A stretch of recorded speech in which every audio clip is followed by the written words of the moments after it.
Bonsoir et bienvenue à vous en direct sur Public Sénat. Voici les titres du 22h ce soir. Matignon dément tout différent entre les deux ministres, mais Pierre Moscovici et Arnaud Montebourg n'ont pas parlé d'une même voix sur le dossier Dailymotion. Le ministre de l'économie dément être intervenu, comme l'a dit son collègue du redressement productif, pour bloquer le rachat de cette start-up par Yahoo. Et au-delà de ce nouvel épisode entre les deux hommes, ce sont deux lignes de plus en plus marquées qui semblent s'opposer à Bercy. Les détails dans ce journal. Claude Guéant assure pouvoir tout justifier sur la vente des tableaux et sur le versement des primes en liquide. Sur ce dernier point, le ministre de l'Intérieur, Manuel Valls, a ordonné une enquête administrative pour vérifier les dires de l'ancien locataire de la place Beauvau, qui a affirmé que des milliers de fonctionnaires de ce ministère en avaient bénéficié jusqu'en 2008. C'est une usure accélérée du pouvoir. Après un an de présidence, l'impopularité du chef de l'État est historique. La gauche estime qu'on ne peut pas juger une action sur un temps aussi court. La droite dresse un sombre bilan et évoque un risque de déflagration sociale, selon les mots de François Fillon. Analyse dans ce journal. Voilà pour le programme de votre 22h. Merci d'être en notre compagnie. La position d'Arnaud Montebourg est celle du gouvernement. Par cette phrase, la porte-parole, Najat Vallaud-Belkacem, tente ce soir de fermer la parenthèse de ce qui ressemble fort à un nouveau différend entre Pierre Moscovici et son collègue du redressement productif sur le dossier Dailymotion. Les détails avec Aurélien Romano. Ambiance décidément tendue à Bercy. La tentative de rachat d'un fleuron de l'Internet français, l'hébergeur de vidéos Dailymotion, crée la polémique. Propriété de France Télécom Orange, l'entreprise est convoitée par Yahoo. L'État propriétaire de 27% du capital de l'opérateur historique refuse de céder sa pépite. Ce matin, Arnaud Montebourg justifie ce refus en s'appuyant sur une décision commune avec le ministre de l'économie. Nous ne pensons pas que ce soit une bonne opération d'abandonner Dailymotion entre les mains d'une société, Yahoo, dont la santé est parfois vacillante et qui, de surcroît, risque de dévorer, faire disparaître Dailymotion. Cette décision a été prise en relation avec Pierre Moscovici, moi-même, je vous en remercie. Quelques heures plus tard, l'intéressé prend ses distances avec cette décision. Ce n'est pas un dossier dans lequel j'ai été particulièrement impliqué. Il n'y a pas eu de réunion, de décision conjointe sur ce dossier. À défaut d'être conjointe, la décision est soutenue par le gouvernement, c'est ce qu'a rappelé Najat Vallaud-Belkacem. Ce n'est pas le premier couac entre les deux hommes que le gouvernement doit gérer. Dès la rentrée en septembre, le dossier PSA les avait opposés. Tension forte aussi autour du dossier Florange. Cette fois, le Premier ministre désavouait Arnaud Montebourg. À Bercy, l'air devient de plus en plus irrespirable. Hors micro, Pierre Moscovici aurait dit de son collègue « Il ne m'énerve pas, il m'agace ». Et toujours sur ce dossier, le patron d'Orange, dont les plans ont été contrecarrés par le ministre Montebourg, persiste et signe. Stéphane Richard ne veut pas abandonner l'idée d'une cession de Dailymotion. Il affirme que d'autres grands groupes sont intéressés par ce rachat. Il s'envolera d'ailleurs, dit-il, la semaine prochaine pour la Silicon Valley afin de rencontrer les patrons des plus grandes pointures mondiales de l'Internet comme Amazon, Apple, Microsoft, Facebook ou encore Google.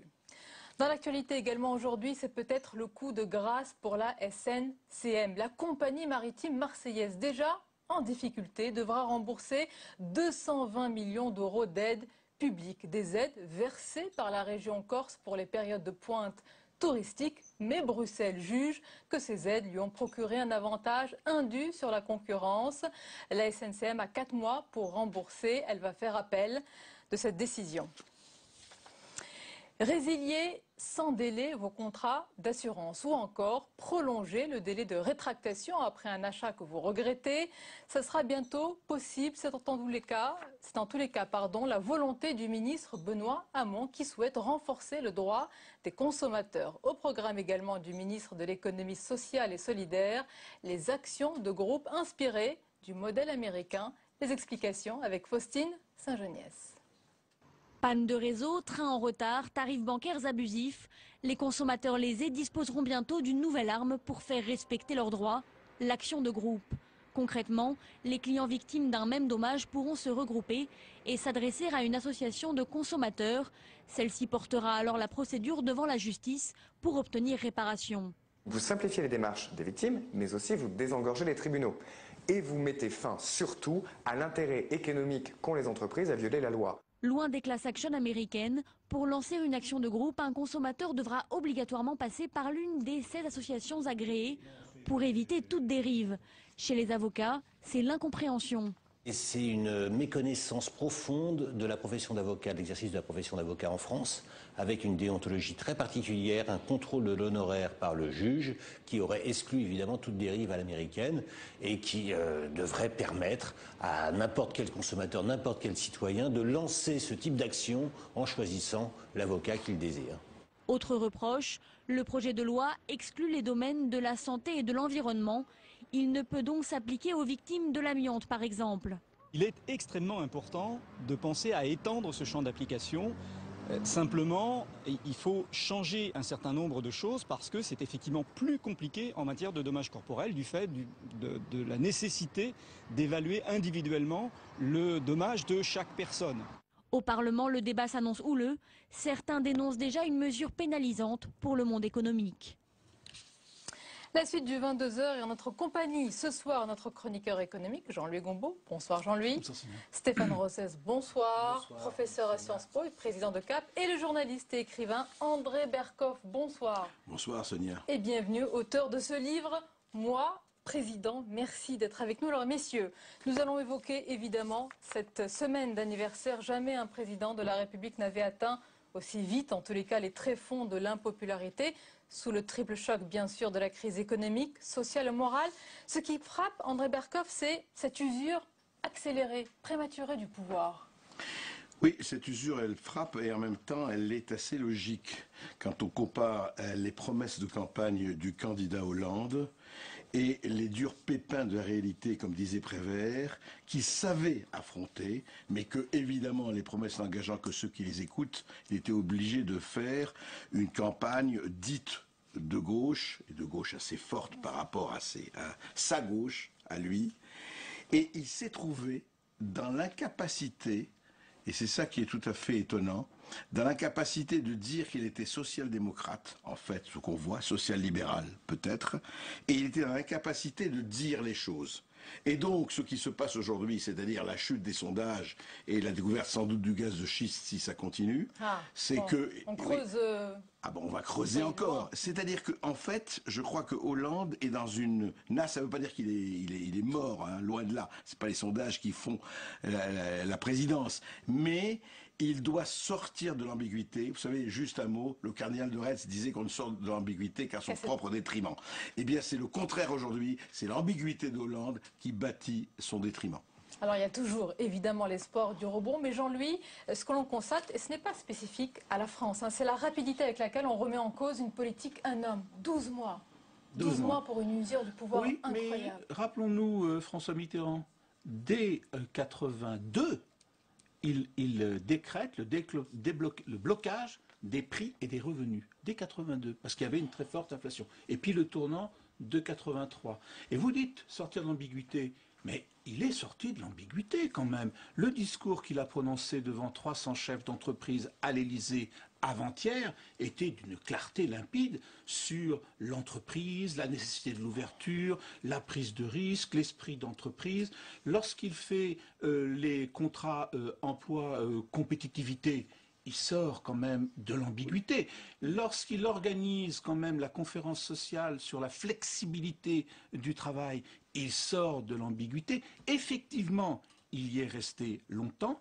Effectivement, ceci a donné une impression d'indécision et aussi de déception, mais progressivement, il est en train de se sortir de ça et en même temps, évidemment, il se met à dos de plus en plus de ses partisans. C'est-à-dire qu'en fin de compte, il perd chez les gens qui étaient contre lui et maintenant il perd aussi chez les déçus, c'est-à-dire chez les gens qui étaient pour lui. Et évidemment, c'est une stratégie compliquée pour François Hollande. Juste un mot quand même par rapport à cette ambiguïté. L'ambiguïté que vous dites, il sort de l'ambiguïté. Moi, je crois qu'il serait vraiment sorti de l'ambiguïté si c'était un chef qui avait pouvoir sur ses ministres. Ce qui est quand même terrible. Et oui, mais l'ambiguïté, elle vient de cas. Quand on voit un Montebourg par rapport à ce dont vous venez de parler, quand on voit un Benoît Hamon, quand on voit une Taubira ou autre, quand on voit une espèce de cacophonie quand même hallucinante qui n'a pas arrêté. Cahuzac, c'était un cas de force majeure. Mais là, on a quand même, il donne aux sous-français spectacle de quelqu'un qui laisse parler. Angela Merkel, quand même. On dit Angela Merkel, l'Allemagne paiera, c'était tout juste, nous irons pendre notre linge sur la ligne Siegfried. Lui ne dit rien. Il y a quand même un vrai problème là. Alors on va parler de ça, on va regarder Stéphane Rosès aussi la cote des présidents de la République un an après leur prise de pouvoir. François Mitterrand, Jacques Chirac et Nicolas Sarkozy, tous ont été confrontés à cette usure du pouvoir, mais c'est vrai, pas aussi vite que François Hollande. Est-ce qu'il l'a sous-estimé, lui et ses équipes finalement ? Non, je ne crois pas, parce que finalement, par rapport à d'autres présidents de la République, il n'a pas été tant que ça survendeur. Mais là où André Berkoff a raison, c'est que cette impopularité, on peut dire la crise est plus grave, l'état de la France est plus grave, c'est vrai. On peut dire les mesures prises de redressement sont plus difficiles que son prédécesseur, c'est vrai également. Mais effectivement, ça a été dit par nos deux amis de façon différente, il y a une contradiction entre la ligne de pente de ce que fait François Hollande et d'un certain point de vue, ce qu'il a dit un peu en campagne, priorité à la réduction sur les déficits, socialisme de l'offre, qui est une ligne plutôt social-démocrate, et ce que dit Jean-Marc Ayrault, c'est que ce qui nous distingue du social-libéralisme, c'est que contrairement à l'Allemagne, on essaye de préserver le modèle social, mais il va falloir le rénover, et effectivement, une communication, notamment à l'Élysée, qui laisse le flou s'installer et qui fait qu'au sein du gouvernement, chacun se sent les marges de manœuvre pour faire sa petite musique comme si le gouvernement était le parti socialiste. Oui. Et là, ça vient d'une erreur d'analyse, je crois. Les leaders de la gauche font comme si le pays voulait une alternative au capitalisme, comme si le pays était anticapitaliste. Or, il est antilibéral. Et donc, il y a une première erreur d'analyse. Deuxième erreur d'analyse, il n'y a pas de stratégie européenne explicite, comme si ceux qui avaient voté non au traité constitutionnel européen étaient anti-européens. Ils ne sont pas anti-européens. Ils ne veulent pas lâcher la proie pour l'ombre. Et là, la France n'est pas à la hauteur de la crise européenne. Commence aussi avec un diagnostic. André Berkoff, est-ce que selon vous, comme le dénonce d'ailleurs l'opposition, il y a eu une sous-estimation de l'état réel de la France, de ses blessures, de ses écorchures, de ses meurtrissures? Alors là c'est très intéressant parce que quand même ce parti socialiste, dont François Mitterrand, c'est amusant, dont François Hollande était le premier secrétaire, a eu quand même 10 ans pour réfléchir à l'état du monde, à l'état de la France, à l'état de l'Europe. L'impression qu'ils ont donnée, je ne dis pas que c'est vrai, tout s'est passé comme si ils arrivaient, comme Christophe Colomb découvrait l'Amérique, c'est-à-dire qu'il n'y avait absolument... pas un peu le trait ? Écoutez, à peine, pour une raison extrêmement simple, c'est que quand il est arrivé, avait-il besoin de dire, il le dit encore, nous allons inverser la courbe du chômage fin 2013. Il le dit encore. Bon. Nous avons 1300 chômeurs de plus par jour. Il dit 3% le déficit du PIB sera maintenu à 3%. Il a déjà négocié avec Bruxelles sur 3,9. La croissance 0,8, etc., etc., etc. Il n'a pas été le seul à avoir été rattrapé par cette réalité. Mais pourquoi à ce moment-là donne-t-il des chiffres? Pourquoi ne dit-il pas, écoutez, les Français, ça va être très difficile. Parce qu'il faut un cap qu'on lui réclame, des chiffres, un objectif, un phare. Ça, c'était pas un cap. On est d'accord. Ça, c'est le Titanic. Non, le chômage, l'emploi et la croissance, c'est pas un cap. C'est un indicateur économique, c'est une priorité. Ça ne fait pas société. Ce qui pourrait être un cap, c'est dire la vision qu'on a de la France en Europe et dans le monde, c'est notre modèle français, c'est le modèle social, et effectivement, la pensée de François Hollande le font, c'est il ne veut pas se lier les mains au travers d'un récit, alors que le pays a besoin d'un récit. 2, il a une conception cyclique de l'économie, comme s'il attendait quelque chose. Mais nous sommes dans un monde en mutation, les Français le savent, et le seul fait de ne pas dire la vérité aux Français, les Français le vivent, alors que eux le voient comme si la France n'était pas armée et eux-mêmes pas suffisamment matures pour relever les défis du redressement. Puisque vous avez parlé du chômage, Jean-Luc Gombault, de toutes les promesses, on le sait, c'est répété partout, c'est la promesse fondamentale déterminante. La majorité des éditorialistes vous, ici, sur ce plateau, des économistes sont dubitatifs face à la promesse d'inversion de la courbe du chômage. On va regarder, quel qu'on l'a noté, on va le voir, comment la presse juge cette promesse d'inversion de la courbe du chômage. On va le voir tout de suite avec plusieurs extraits de journaux. Jean-Louis, pourquoi on n'y croit pas? D'abord parce qu'on ne croit à rien. On est dans une situation où, franchement, les gens ne croient plus à rien. Ils ne croient plus à la qualité de leur alimentation, à la qualité de leurs prothèses qu'on met dans le genou. Ils ne croient plus à l'avenir. Ils ne croient plus aux politiques. Ils ne croient plus à la politique. Ils ne croient... Pardon. Il n'y a qu'aux journalistes qui le croient peut-être encore. Je ne crois pas. Je disais Sonia Mabrouk, pas les journalistes. Je ne sais pas, mais je ne crois pas qu'ils croient. C'est une petite plaisanterie au passage. Donc il y a quand même un scepticisme et un doute général. De côté, il y a l'ampleur, évidemment, de la crise. Je reviens sur ce que dit André Berkoff tout à l'heure. Si vous faites une campagne électorale et vous dites aux gens « la situation est catastrophique, je vous promets des sangs et des larmes », vous ne pouvez pas être élu. Donc il y a quand même une espèce de contrainte, une contrainte tactique de fait que vous ne pouvez pas faire autrement, non pas de mentir, mais de ne pas dire toute la vérité. Vous ne pouvez pas dire. Quand même, de donner des perspectives. Alors, c'est ce qu'il a choisi de faire, au lieu d'accentuer, il y avait la campagne beaucoup sur les déficits, et là il revient parce que les Français ne sont pas omnibulés par le déficit, mais il vient sur la question de l'emploi, il le met au centre. Vous me direz, c'est pas très original, mais il a quand même un cap. Ce cap, c'est l'emploi. En plus, il met en place, je crois, une stratégie. On peut dire que ça ne marchera pas, et, ça c'est autre chose, mais baisse du coût du travail avec ses contrats de compétitivité, flexibilité du travail et gestion sociale du chômage. Là où ça cloche, c'est quoi? C'est pas sur la stratégie, c'est pas sur le cap, c'est sur la logistique. Il n'a pas de logistique et on le voit dans son équipe. Et c'est là où on voit que ça ne fonctionne pas dans la logistique, dans la mise en œuvre, les hommes pour mettre ça en œuvre et puis propager son affaire. André Berkoff, il y a l'usure du pouvoir, on en a parlé tout à l'heure, il y a sa banalisation. Vous dites, page 71, le politique s'est non seulement banalisé, mais il vit à chaque instant sous la menace d'être noyé par les vagues, sans cesse accumuler des humeurs caractérielles du premier venu. On peut d'ailleurs citer, on va les voir, les récentes interpellations du président lors de ses déplacements. Dijon, le 11 mars 2013. Monsieur Hollande, elles sont où vos promesses? Dijon, le même jour, décidément, 11 mars 2013. On attend toujours ton changement, François. Tulle, Corrèze, le 6 avril 2013. Faudrait pas oublier d'être de gauche, Monsieur le Président. C'est exactement ça. En fait, on assiste à quelque chose qui dépasse de loin Hollande et la France. On assiste, il y a eu des ouvrages tout à fait passionnants, moi j'en parle un tout petit peu dans mon livre, mais sur non pas l'usure du pouvoir, mais sur le changement, je dirais presque tectonique, presque sismique du pouvoir. C'est-à-dire qu'aujourd'hui, vous avez une telle avalanche de contre-pouvoirs autour que ça devient de plus en plus difficile. Ça, il faut le savoir, c'est clair, et c'est à la décharge de Hollande, mais c'est vrai que c'est très très très compliqué. Le problème, c'est qu'il ne faut pas ajouter à cette complication du pouvoir, parce que la mondialisation, parce que la marge de manœuvre, parce que l'Europe, parce que Angela Merkel qui a le carnet de chèques et la carte bleue, etc., etc. Il ne faut pas ajouter aussi une espèce de désordre gouvernemental, logistique et d'apparition. Vous savez une chose, moi ce qui m'a absolument frappé, où Hollande a-t-il dit que c'était le plus beau jour de sa vie politique, le plus important? Au Mali, à Tombouctou. Pourquoi? Là, il était enfin, il sentait bon le sable chaud, c'était la conquête, c'était le légionnaire François. C'était magnifique. Et oui, l'imaginaire français. Voilà. Et c'était beaucoup plus important que son élection parce qu'il était dans l'imaginaire. Oui, absolument. Et ça, vous voyez l'ambiguïté de la chose. Un peu plus légère, c'est une dépêche qui m'arrive à l'instant, c'est la chancelière allemande Angela Merkel qui a dit trouver, alors elle répond à une question qui est celle-ci, quel homme trouvez-vous séduisant ou qu'est-ce qui vous séduit chez un homme? Elle dit s'il a de beaux yeux lors d'une discussion donc organisée ce soir par le magazine allemand féminin Brigitte.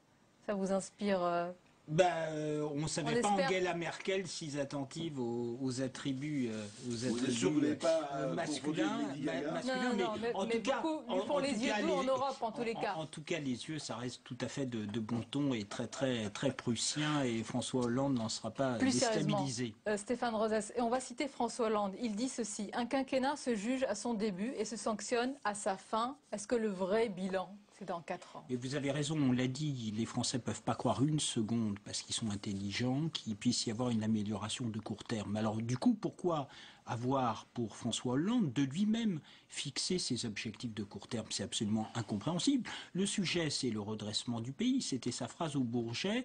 La France n'est pas le problème, la France est la solution. C'est-à-dire, le pays se demande s'il peut survivre dans le monde tel qu'il est en maintenant son modèle social et républicain.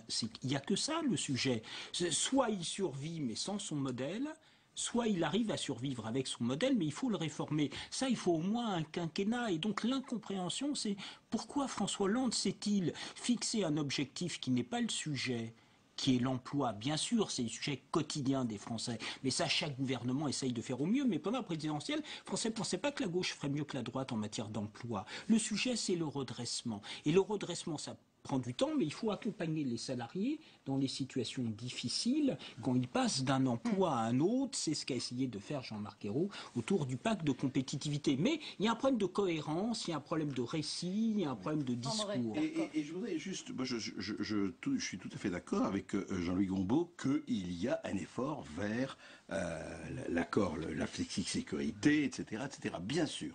Mais il y a quand même quelque chose qu'on oublie. C'est qu'en même temps, tout le monde sait, et lui le premier, qui a à faire la réduction des dépenses publiques, 56% du PIB, chiffre record. Et pour le moment, franchement, je ne dis même pas le dégraissage du mammouth, mais peut-être un petit pelage. Est-ce qu'il a commencé, ce petit pelage du mammouth? Rien du tout. Rien du tout. Un tout petit peu à la défense, peut-être, etc. C'est ça qui ne va pas. C'est-à-dire qu'en même temps, ils disent, on sait qu'il faut que les dépenses publiques diminue, et en même temps on a l'impression que Hollande, il le dit lui-même, mais en même temps il se dit bon, passer à quelque chose de spectaculaire, c'est là où les gens se disent. Alors, parce que beaucoup d'économistes pensent que s'il n'y a pas une relance de la croissance au plan européen, on risque de mettre en rade notre économie. C'est-à-dire, vous avez raison sur le fond, l'État, vu ses dépenses, n'est pas suffisamment efficace, et en même temps, je parle sous le contrôle de Jean-Louis, les économistes, les économistes redoutent les distingués, compétents et experts, mais redoutent aussi un aspect sur la croissance. La parole à notre économiste, Jean-Louis. Effectivement, mais ce que dit Berkoff est tout à fait juste. Le problème, c'est que, en réalité, les économies, elles seront faites où? Parce qu'elles seront faites. Croyez-moi, je vous fiche mon billet qu'elles seront faites. Elles sont pour l'instant chiffrées et elles ne sont pas nommées. Mais elles sont chiffrées. Il ne peut pas faire autrement. Le problème, regardez, quelle est la première économie? Vous dites qu'on n'en voit pas. C'est pas exact. Les allocations familiales, déjà 1 milliard sont prévues. 1 milliard. Vous avez vu comment ça a hurlé sur les affaires, rien que pour un petit milliard, alors qu'on en cherche 14, n'est-ce pas? 1 milliard. Donc, ça commence, parce que le gros problème, c'est que les dépenses véritables, les économies, elles sont dans le social. Elles sont dans le social. Elles sont dans l'État-providence. Et beaucoup de réformes de ce type sont à venir. Dans l'administratif, dans le communal, dans le départemental. Vous ne trouverez pas 14 milliards dans l'administratif. Je crois que c'est une illusion de penser. On peut trouver des centaines de millions, mais pas les 14 milliards. Pas les 14 milliards. Et ça, vous arrivez à une bataille politique, mais d'une violence terrible. Je voudrais citer 2 interviews ce soir sur ce thème. Jean-Pierre Chevènement, c'est dans une interview à paraître demain dans Les Échos, dit halte au Hollande bashing. Il ajoute, il est impossible de juger François Hollande sur un laps de temps aussi court. Juste un mot, Chevènement a dit aussi une phrase que beaucoup de gens devraient se remémorer, un ministre, ça ferme sa gueule ou ça démissionne. J'étais sûre que vous allez ressortir cette phrase. Et François Fillon dans Le Figaro, qui craint, je cite, une décomposition psychologique et morale du pays, ainsi qu'une atomisation de notre République qui rendrait la France très difficile à gouverner.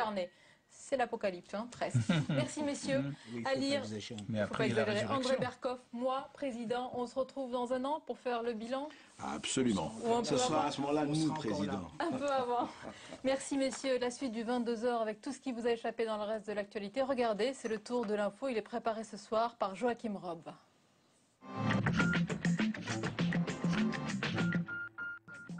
Après les implants mammaires PIP, des prothèses de hanche sur la sellette, des prothèses du laboratoire CeraVer non homologuées selon les normes européennes, 650 personnes en porteraient. Il est inacceptable et il ne sera pas accepté que des prothèses ou d'autres dispositifs médicaux puissent être mis sur le marché sans autorisation. A priori, pas de risque sanitaire pour les porteurs de ces prothèses. Ils devront néanmoins revoir leur chirurgien pour un bilan clinique. Agir vite pour le logement, c'est l'objectif du projet de loi présenté en Conseil des ministres. Le gouvernement souhaite légiférer par ordonnance, donc plus rapidement. Par exemple, pour ajouter des étages aux immeubles de certaines zones urbaines. Autre objectif, faciliter la transformation en logement des bureaux inoccupés. Cela représenterait 3,5 millions de mètres carrés, rien qu'en Ile-de-France. La défense de plus en plus contestée de Claude Guéant, mise en cause pour des factures payées en liquide et un virement de 500 000 €. Claude Guéant affirme que ce virement vient de 2 tableaux vendus à un avocat malaisien, sauf que selon le ministère de la Culture, il n'a jamais demandé de certificat d'exportation obligatoire pour toute vente à l'étranger d'un tableau de plus de 150 000 €. Et le prix de vente, justement, étonne les experts. Si ce sont des petits tableaux, il est quand même très peu crédible que un seul de ces tableaux vaille 250 000 €, puisque le peintre est assez peu connu. Par ailleurs, le ministre de l'Intérieur, Manuel Valls, ordonne une enquête administrative sur les primes de cabinet en liquide que Claude Guéant affirme avoir reçues, place Beauvau. Jamais il n'avait été aussi bas, 0,5% pour le principal taux directeur de la Banque Centrale Européenne. Objectif, tenter de relancer la croissance. Une baisse des taux, cela signifie de l'argent moins cher pour les banques, à charge pour elles de prêter plus facilement et à des taux moins élevés aux ménages et aux entreprises. Claude Guéant, bien empêtré dans les 500 000 € découverts sur son compte bancaire sous le regard dubitatif de Nicolas Sarkozy, c'est le dessin du jour, publié par Willem dans Libération.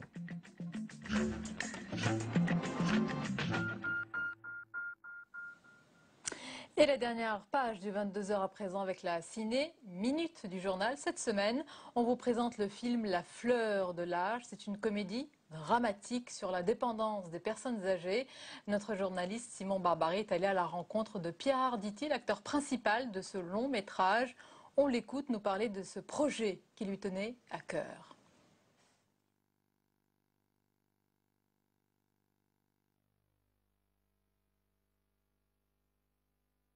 La retraite pour un acteur, c'est la mort.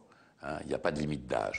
À 68 ans, Pierre Arditi le dit lui-même, il est dans la fleur de l'âge. C'est d'ailleurs le titre de son dernier film en salle cette semaine. Il y incarne Gaspard Dassonville, un animateur de télé dynamique. Conquête féminine et dîner en ville, le temps ne semble pas avoir de prise sur lui. Jusqu'au jour où son père, un vieillard irascible incarné par l'immense Jean-Pierre Mariel, débarque à son domicile. L'âge avancé de son père lui fait alors comprendre qu'il n'est lui-même plus tout jeune.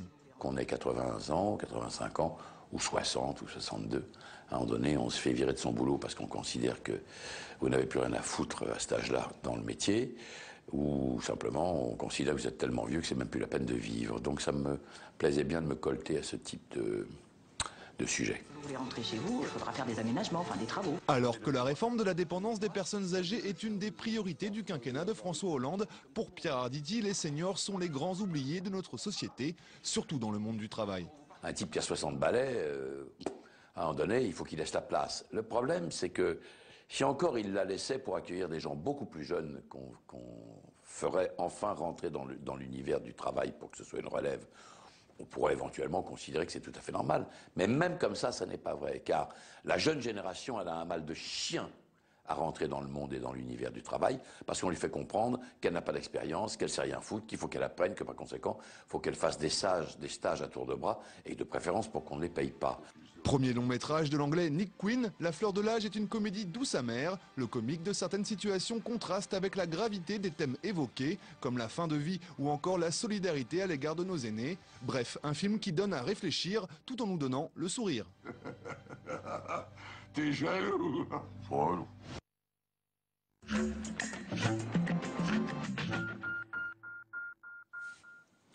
Et voilà pour ce très beau film. À voir, c'est la fin de ce journal. Merci de nous avoir suivis. Je vous retrouverai lundi pour une émission spéciale à partir de 19h. Responsable politique, éditorialiste, mais aussi, vous le verrez, humoristes et imitateurs. Tous nous dresseront leur bilan de cette première année de présidence.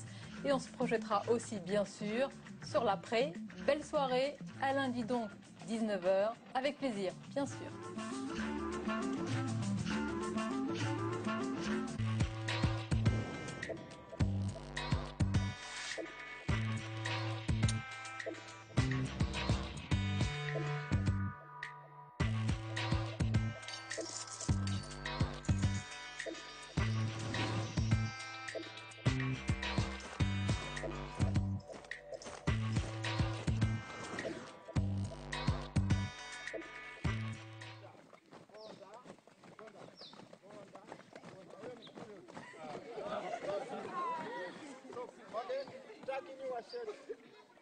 Nane nechefadde wezvi zvaka 12 standard 4 patawera sukuru nkuta kunyumba na kukarga sima panarga sima nkuta kumunda tampata foja na ukatunga.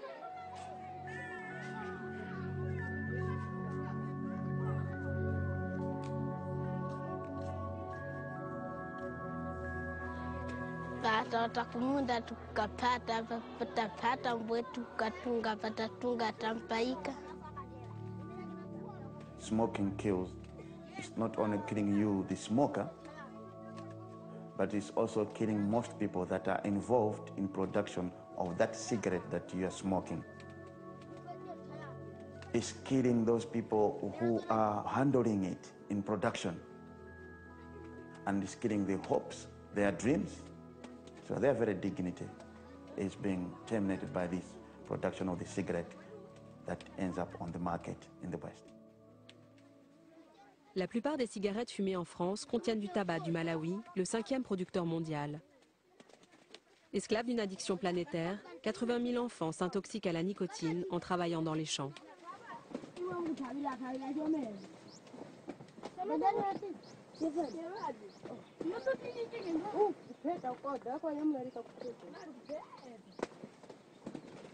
Shepherd vit avec sa famille au nord du pays, dans une région où l'on cultive du tabac. Pendant la saison des pluies, il coupe, ramasse et trie les feuilles. À ses côtés, sa sœur Jessie et d'autres enfants du village. Ils ont entre 9 et 14 ans.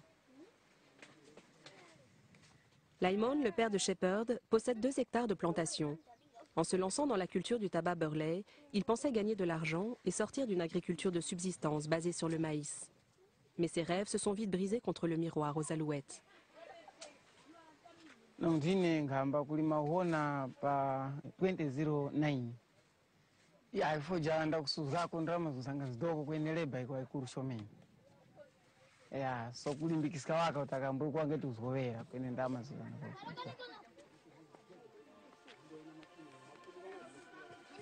La production du tabac est longue et fastidieuse. Elle demande 3 fois plus de main-d'œuvre que le maïs et les bénéfices dégagés sont trop faibles pour se passer du travail des enfants. Kai munda wane tandi 14 kugwira ntchito pano iseta anarume tarume tilipo 4 azimayi ndiomba nandi fukwana naoneka mazimayi kwene vazimayi yawo ntchito nja kuphataka hona na kutunganga.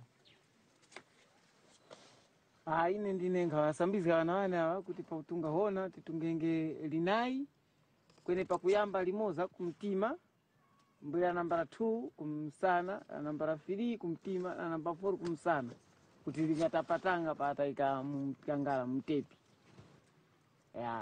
So uyu mwana wakasambira ikawa 2010. Uyu wasambira mdoko, uyu mlala wakasambira 29. Au Malawi, le travail des enfants de moins de 14 ans est officiellement interdit.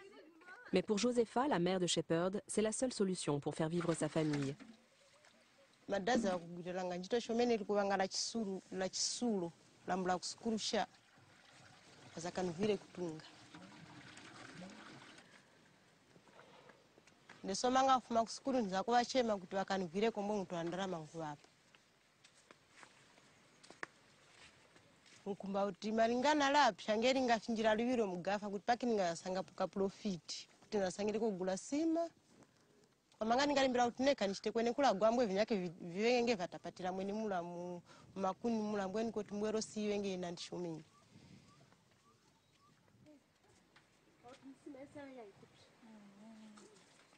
So the tobacco industry definitely here in Malawi, as much as it is contributing to the country, as much as it is a good thing that Malawi has something to export, but for most people that are really involved in the tedious job of producing that, they are really trapped in poverty and they have no way out, and it is impoverishing them hugely. Kambari zinyake zira zilinguni, zikuru zira nibenekerera basefuri. Ira wanguza nayo ira.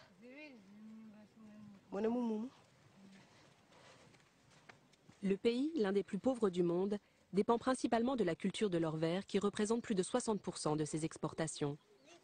Les géants du secteur, British American Tobacco, Philip Morris et Japan Tobacco, profitent de cette dépendance en accordant des crédits pour les engrais et les pesticides aux petits paysans.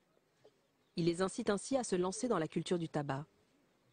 Un sac d'engrais coûte 30 €, une fortune pour un cultivateur. Josefa a contracté un emprunt pour en acheter 6 cette année. Condamnée à produire du tabac, la famille abandonne peu à peu la culture du maïs.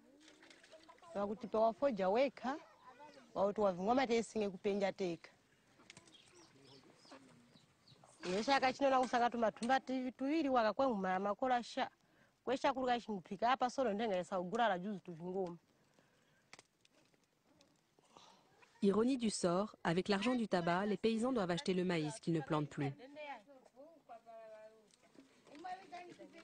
La famille de Shepherd produit environ 1500 kilos de tabac, mais une fois les crédits remboursés, il lui reste 400 € par an. À peine de quoi se nourrir correctement 2 fois par jour.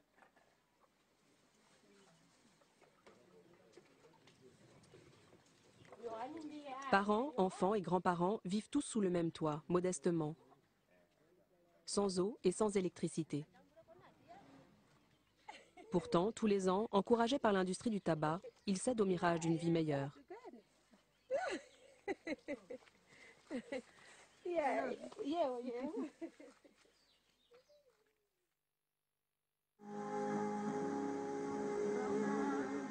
La situation est encore plus pénible pour les cultivateurs qui ne possèdent pas de terre. Locataires d'une parcelle, ils doivent revendre leur récolte aux propriétaires pour une somme modique, en échange du gîte et du couvert. Dernier maillon de la chaîne de production, les paysans comme Swafi sont les grandes victimes du système. Zina langa ndi Swafi Yahaya kwa tundu kumachinga nokona nabura 2004 nabwerera ntchito yolima fodya kuti mwina mwake tingaoneko kusintha tumpha mwina ngakhale ngati wachepako sizinasinthe kwenikweni. Basi sinanga ntchito imene tazolowera nditi ndiyomwe ndiye kusukuluso sitinapite mokwanira ndiye kuti tikagwira ntchito zakumene zikuoneka ngati nzovutirako kusiyana ndi yafodya sinanga ndi imene tazolowera. Mgwirizano wathu tinangogwirizana zoti tilime munda tikalima tikatulutsa mabelo mpapena sipano patakhale kukambirana sipano kuti apa patipanga bwanji. Timaziwa titayamba kugereda kuti mitengo ku auction kuja ikatuluka nawonso mabwana pamene amakhala ndi mphamvu zoti atipase nafenso mitengo. Zikakhala kuti zayenda bwino pachaka timapezabe ka 50 olo ka 40 ndalama zonse zimabwera ngati za banja. Ils sont 6 à se partager ces 100 € annuels. Et même les enfants de sa famille sont mis à contribution pour exploiter au mieux la parcelle. Ce système de contrat de bail permet de réduire considérablement les coûts de production du tabac. Dans certaines grosses exploitations appartenant à l'élite locale, les propriétaires profitent de la précarité de leurs locataires. First of all, there's poor working and living conditions of the tenants. There is some cheating in terms of selling, the landlord buying the product from the tenants, which is not regulated. And then there's the sexual abuses in the tenants or in the estates. We also have some subtle human trafficking, which means the people, when they're taken from the place where they live to the estates, normally it's done by night and sometimes with the middlemen who do the negotiations. Le pays ferme les yeux au nom de la survie de son économie. Mais le tabac ne provoque pas uniquement des ravages socio-économiques. Les tabaculteurs courent aussi de gros risques sanitaires. En manipulant les feuilles à main nue, ils peuvent absorber par la peau quotidiennement l'équivalent en nicotine de 50 cigarettes. Les enfants, par leur faible corpulence, sont les plus touchés par la maladie du tabac vert. Un empoisonnement qui provoque des étourdissements, des vomissements, des maux de crâne et une faiblesse musculaire. Les paysans s'exposent aussi à de graves problèmes neurologiques en épandant sans aucune protection des pesticides et des engrais tellement nocifs que certains sont interdits à la vente en Europe. Pourtant, les cultivateurs comme Laimon n'ont aucune idée des risques qu'ils encourent et de l'impact du tabac sur le développement de leurs enfants.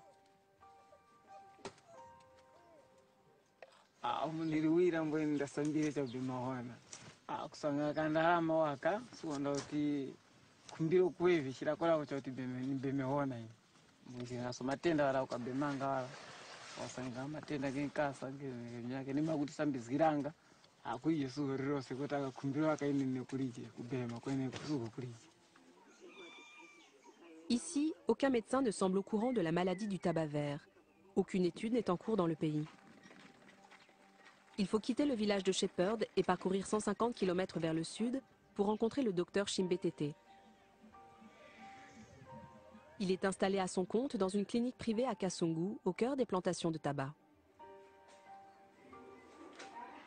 I've been working here almost 15 years. To say the truth, these people are not aware. Because if they were aware, they could have realized that the problem they are getting from this type of farming or this type of grading tobacco, like coughing, sneezing, runny nose, headache, and general body pains, they could have realized that this is a bad type of crop that we are growing. I think we as clinicians, it's our time to say this to them. There's no way we can keep quiet, not telling them the truth. But you know the problem in Malawi, we say tobacco, there's a lot of money. Not knowing in tobacco, of course, there's a lot of money, but there is a lot of too much work to be involved in tobacco. They see something good there, but they are not see the effect of the tobacco. Les effets nocifs de la culture du tabac se répercutent à tous les stades de la production. Après la récolte et le séchage, les feuilles de tabac doivent être triées pour faire des fagots. Hommes, femmes, enfants de tous âges s'enferment dans ces hangars sans aucune ventilation 10 heures par jour. L'air, rempli de particules de tabac, y est irrespirable. Cette jeune femme vient tous les jours depuis 2 semaines avec son nourrisson. Elle gagne moins de 40 centimes d'euros par jour. Les paysans vivent, mangent et dorment avec le tabac qui s'est infiltré jusque dans les foyers. 4 mois dans l'année, des familles entières sommeillent sous leur récolte.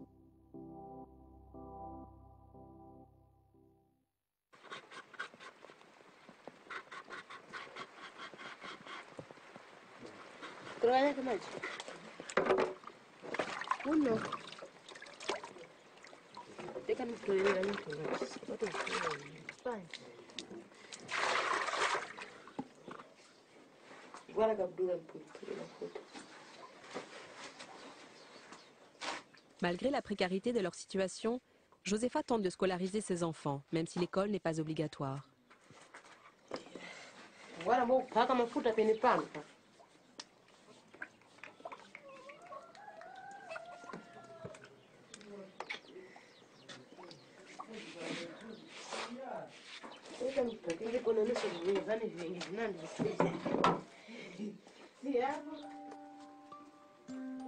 Shepherd va à l'école tous les matins. Même si l'enseignement primaire est gratuit, le simple fait de quitter les champs représente un manque à gagner. La plupart des enfants manquent souvent les cours et ont donc du mal à progresser. Les instituteurs voient les effectifs de leur classe fluctuer au gré des saisons.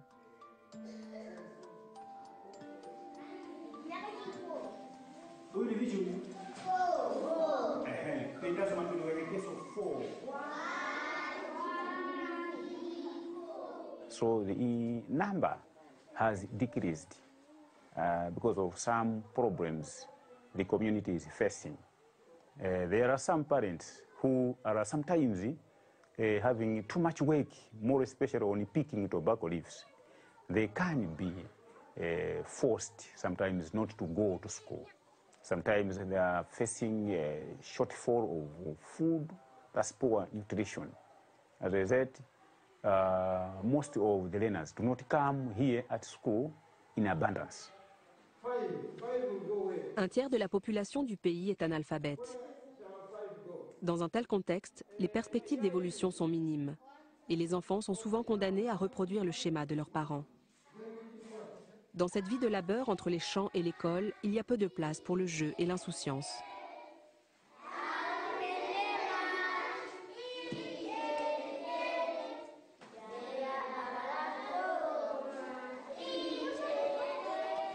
Le Malawi a ratifié plusieurs conventions internationales.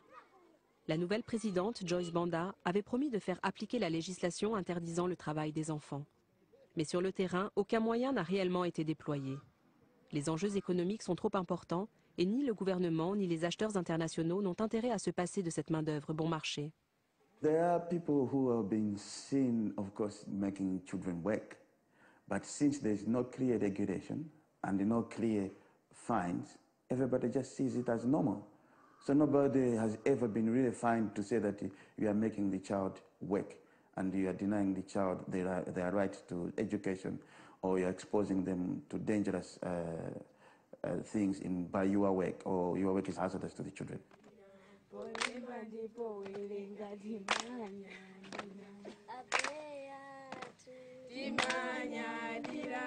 Quelques ONG tentent de lutter contre le phénomène.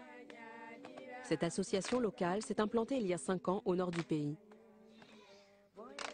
Les travailleurs sociaux soutiennent les enfants au quotidien et font de la prévention auprès des familles. Ils ont peu de moyens, mais le travail d'information commence peu à peu à porter ses fruits.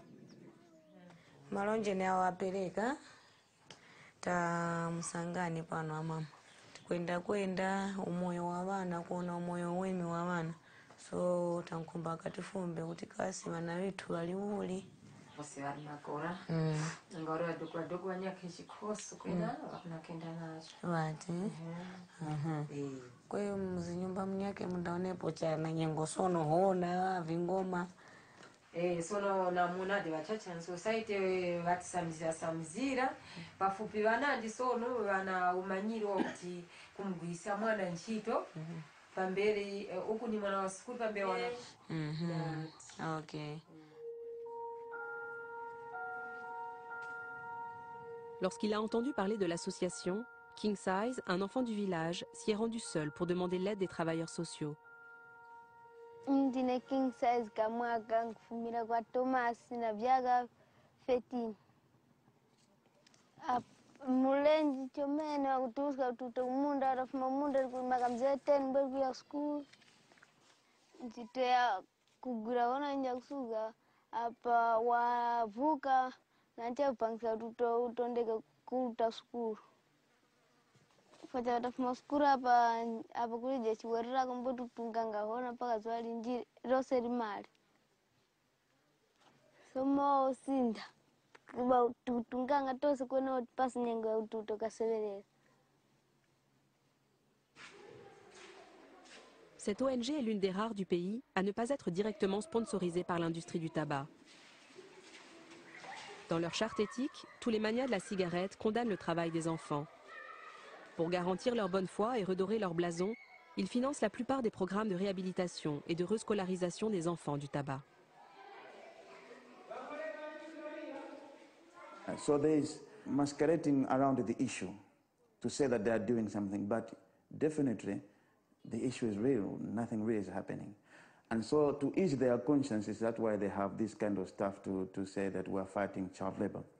And then when they sell their own products and when they buy their own products on the market, the profits that they make, what they give out in corporate social responsibility to these people, to these organizations, is nothing at all compared to what they make. And what the privation of the future to these children, what is being made, it cannot equal what they put into the money that they put in. Bien plus que quelques programmes éducatifs, c'est l'intégralité du système de production qui devrait être repensé pour pouvoir éliminer le travail des enfants. L'avenir du Malawi passe par une diversification de ses cultures et une reconversion de ses paysans. Quelques initiatives, comme cette plantation de thé, tentent d'ouvrir la voie dans le respect de l'environnement et de ses employés. Ici, le travail des enfants est interdit. Marita, jeune mère de famille originaire du sud du pays, travaille dans cette plantation de 8000 hectares depuis 3 ans. ndine ndi ana 5 ndimagwira ntchito pano ndimathandiza ananga mundama amene ndimapezera pa ntchitopo ine ndiko bwino chifukwa amene ali kufodya anawo sakuphunzira sukulu amangokhala pa nyumba. 3000 ouvriers œuvrent sur cette plantation qui répond aux normes du commerce équitable. En récoltant ses feuilles de thé 8 heures par jour, Marita touche 3 fois plus qu'un travailleur sur un champ de tabac.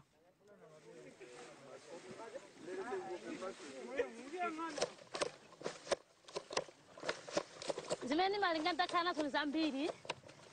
Ukani mafuna ntagula njinga, ntagula wairesi, ntamanga nyumba. Zochokera mukochera moyo. Ntalimbikira kugwira ntchito nzagula. Malinga ndi mphamvu imene zingapezekere. Komanso ntchito chaka chino ndichachitatu ndikugwira.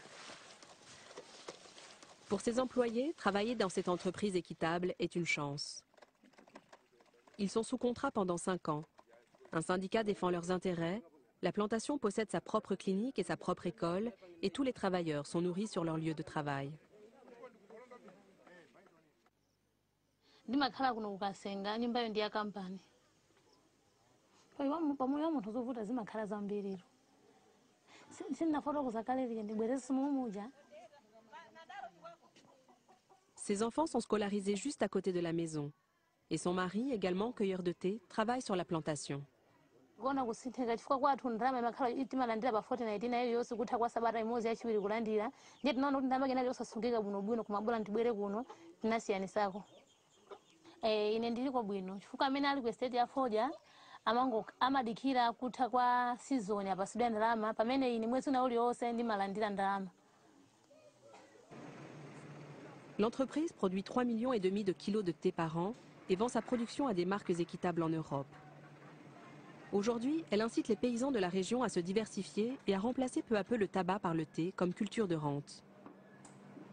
In that way, we can have more factories, and the community surrounding, the estates, they can be selling, their produce, to the factory, so that that product will sustain, every farmer in this part of northern region.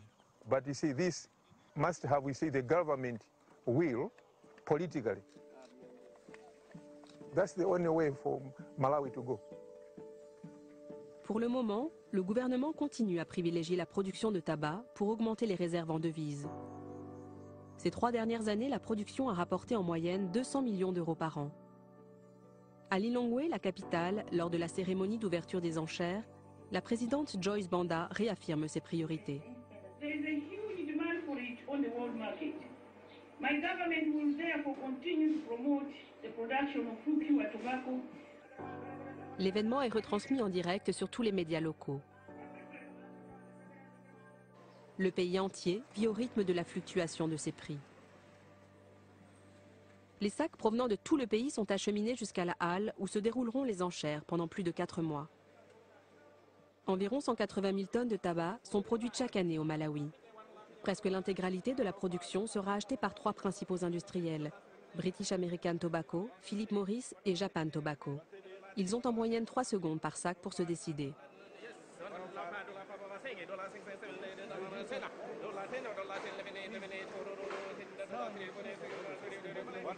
Le marathon entre les allées dure plusieurs heures et plus de 8000 sacs peuvent être achetés en une journée.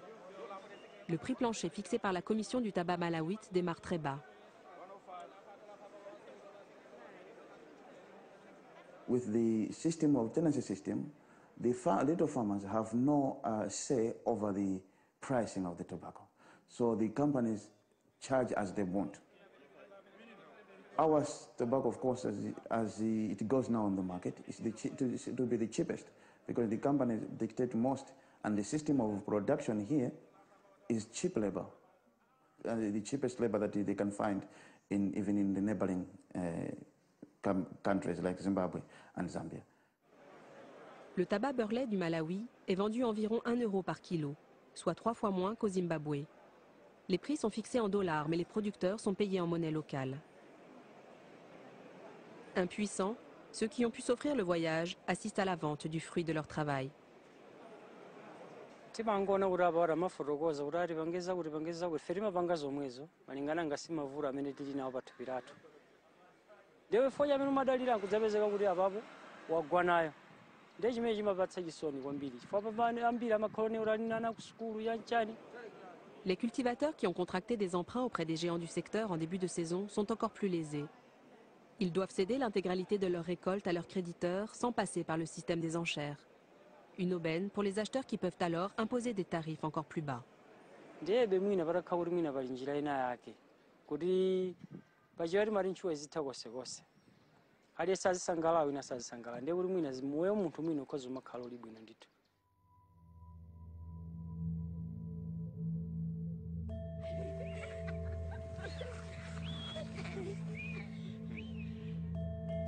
Le succès des campagnes anti-tabac dans le monde occidental menace l'économie du Malawi.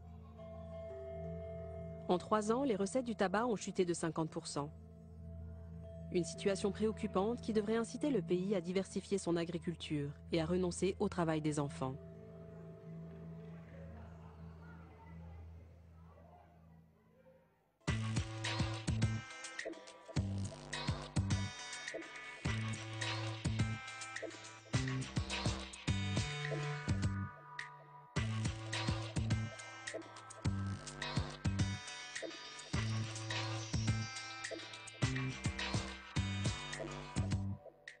Toutes les dispositions sont prises, comme vous le savez, pour que cela n'ait aucun inconvénient d'aucune sorte pour les chères populations de la Polynésie.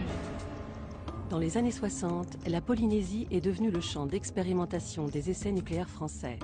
En 30 ans, 193 expérimentations aériennes et souterraines ont eu lieu sur ces atolls. Quelles conséquences sur la santé et sur l'environnement?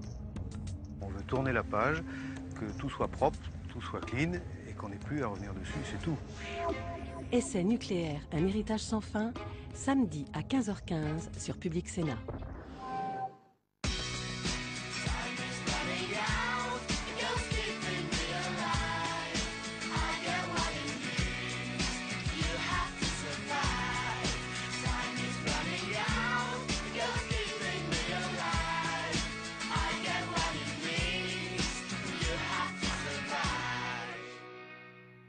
Bonjour et bienvenue dans Génération République, l'émission qui, comme chaque mois, établit un trait d'union entre les jeunes générations et leur monde de demain.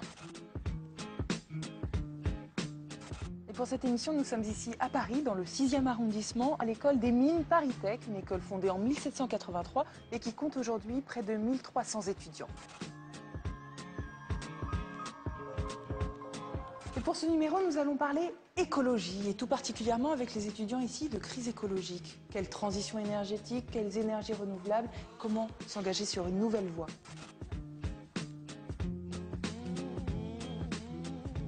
Ils seront ponctuellement éclairés et pourront interagir via webcam avec notre invité ce mois-ci, Nicolas Hulot. Allez, immersion.